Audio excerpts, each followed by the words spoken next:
How are we all doing? Good, how are you? Good. How are we doing? Good, okay. So what did you think of the game on Sunday? Kind of like a whirlwind in the first quarter. You know, I've been in some of those games before. It's kind of you hit that first drive and we got off the field on that fourth down stop, and then it was just like go, go, go, and kind of I thought the guys done a very good job staying in it, staying poised in those moments, and playing consistent football. And as a team, obviously we played really complementary, but like as a defense, it was a consistent play through the first half that kind of was something you came away happy with. When you have that big of a win, is it still easy to come back and find things to coach up and get the guys to lock into? Yeah, most definitely. I think when a game goes like that, the number one thing is locking in, because it's hard. It's hard when I can't remember what the score, I think the score was like 38-3 at halftime or 38-6, I don't know.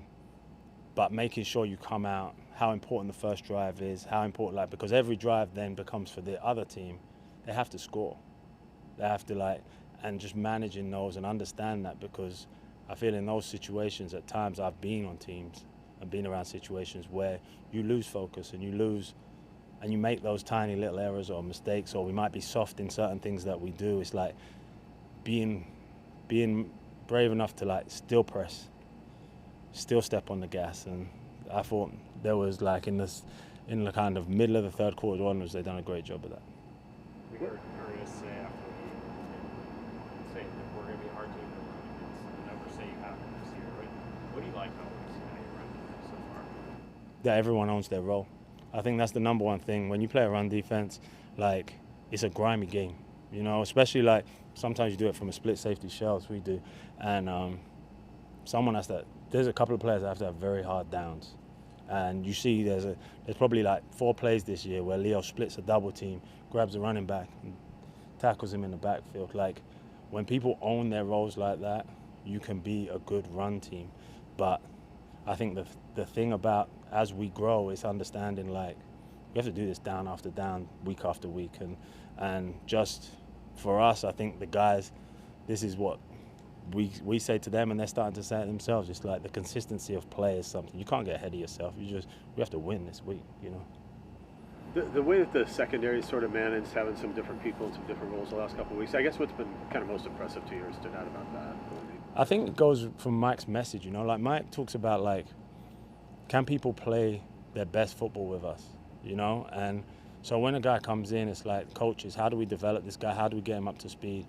How do we challenge him or have a vision for him that's bigger than his vision maybe sometimes? And I thought K. Scott has done a great job on that. I thought Jeff Howard's done a great job with Ty, you know, getting people to come in, understand what their role is, how they do it in the game, and how they own it. And they've done a good job of it this week.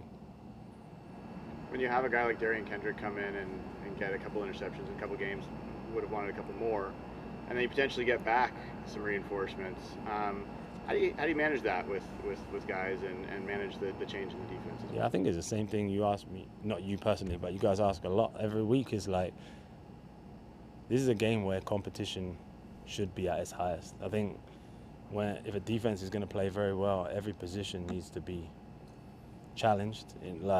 Every position needs to be playing really good football, and the guys behind them play really good football, and you just keep playing. And then when you get your opportunity, can you make plays? Can you make plays consistently, not just splash plays? And that helps us as a group. And I think you have to ask the guys, but I see a lot of buy-in to that way. I see a lot of people that when other people are in and making plays that play the same position, they celebrate those guys, and that makes you feel good about what we're doing. Leo was mic'd up for the Steelers game, and he mentioned pregame that having a year like he had last year can be a gift and a curse. The curse being obviously the intention to get the opponent. What do you see from him to make that, I guess, not a deterrent so far? He seems to be playing just as well now. Yeah, we do a lot of work on that. You know, I think as a coach and coaches, we have to help players not just get one-on-ones, but understand how they beat doubles, how they play those situations. I've had that a couple of times in my career where you have to look at a situation that you put a player in, make him understand what he's doing and why he's doing it, and show where the opportunities are. And sometimes, a lot of times, they can thrive in those positions, and he's got to keep making those plays. Is there a talk of maybe patience with whoever the star player is in that regard, of like how often he is going to get attention and not get ops? No, you should take it as like a good thing. Like, they're looking at you and you have to win. You're like the good players in this league, they win in those situations, and Leo's doing a good job of that. That's how they sustain good play. Obviously, you guys have been playing pretty high-level defense. Maybe one little nit is quarterbacks have kind of been escaping some of the pressure, and you got a guy this week in Kyler Murray that's pretty darn good at that. So is that an area of concern, focus for you guys?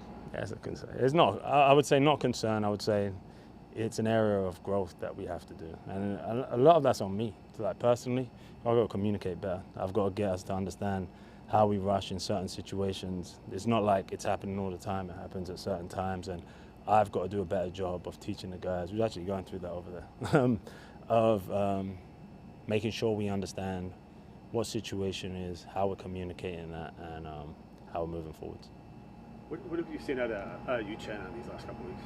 Good job. I thought last week I thought the Pittsburgh game, it was like that was his first game back since the Rams last season, and really his first real action in pads.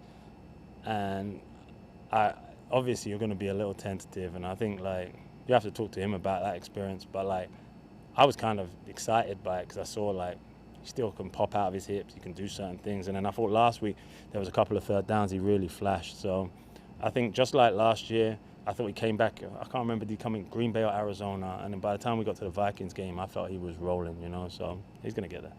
Back to the pass rushing quarterback's statement, is that an outside-in mentality, or what's a...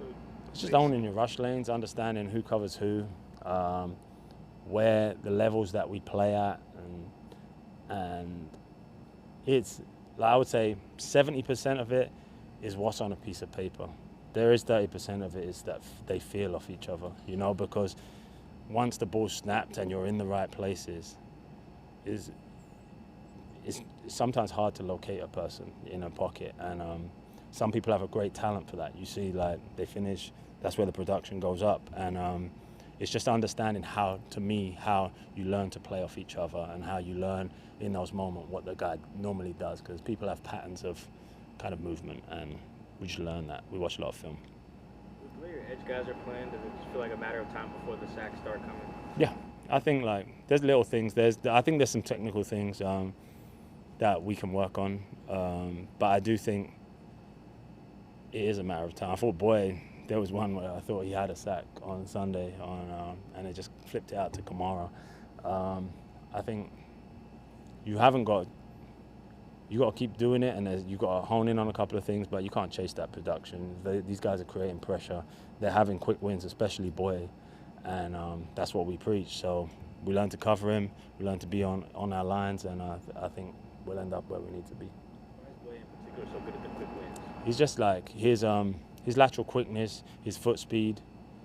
Some people have some real talents. Like D-Law, he can move from one half of a player to another half of a player faster than a lot of people. He has a lot more flexibility. There's certain traits that other guys, you see D-Hall, very powerful out of his hips. It's different guys have different things, and that's one of Boye's things. Thanks very much, guys. Have a great week.